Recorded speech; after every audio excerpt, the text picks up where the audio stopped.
Bonjour à tous et bienvenue dans votre journal des produits de bourse de l'UPSA du mardi 20 novembre. Paris débute la semaine sur les chapeaux de roue. Le CAC 40 bondit de 93% à 3439 points.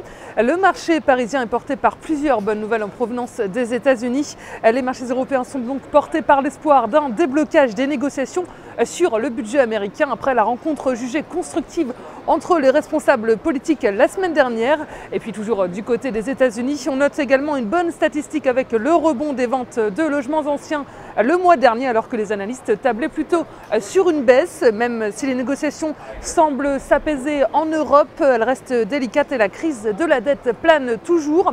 Les ministres des Finances de la zone euro se réunissent aujourd'hui à Bruxelles pour tenter de s'accorder sur un déblocage d'aide à la Grèce.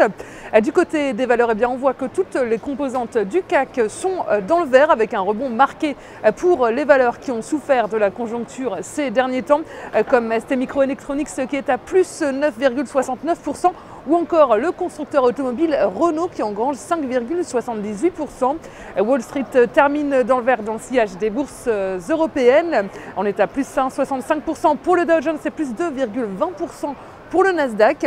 Les marchés continuent d'être portés par l'espoir d'un déblocage des négociations sur le budget américain. Et si on fait un tour du côté des valeurs à suivre, donc des valeurs américaines à suivre, on a Cisco, l'équipementier en télécommunications, a annoncé le rachat du spécialiste de l'Internet en nuage Meraki pour 1,2 milliard de dollars.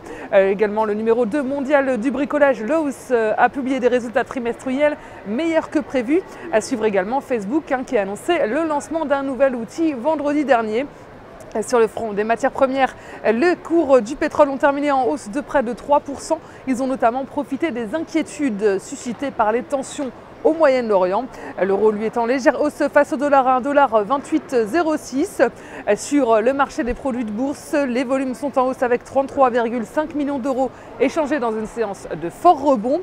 Du côté de la répartition par type de produit, les certificats sont stables à 85% des échanges, les varants sont stables également à 15%. Et concernant les transactions, les certificats représentent 78% des échanges et les varants 22%. Et si on regarde la répartition par sous-jacent, les indices sont en baisse mais les actions sont en hausse à 30%. La répartition des transactions sur les varants nous indique que les indices sont en repli à 42%, les actions sont à 55%, le taux de change est à 0% et les matières premières sont à 3%. La valeur du jour, c'est aujourd'hui le groupe de services à l'environnement Veolia Environnement. Graphiquement, le titre se maintient dans un canal baissier de moyen terme. Les anciens points bas de décembre 2001 n'ont pas permis au cours de se stabiliser et la tendance demeure baissière avec les 7 € en ligne de mire. La stratégie qui vous est proposée pour jouer cette valeur, c'est l'achat du warrant put Veolia Environnement à 2774 T d'Unicredit au prix d'exercice de 7 € et d'échéance au 1er mars 2013. Voilà, c'est tout pour aujourd'hui. Bonne journée et à demain.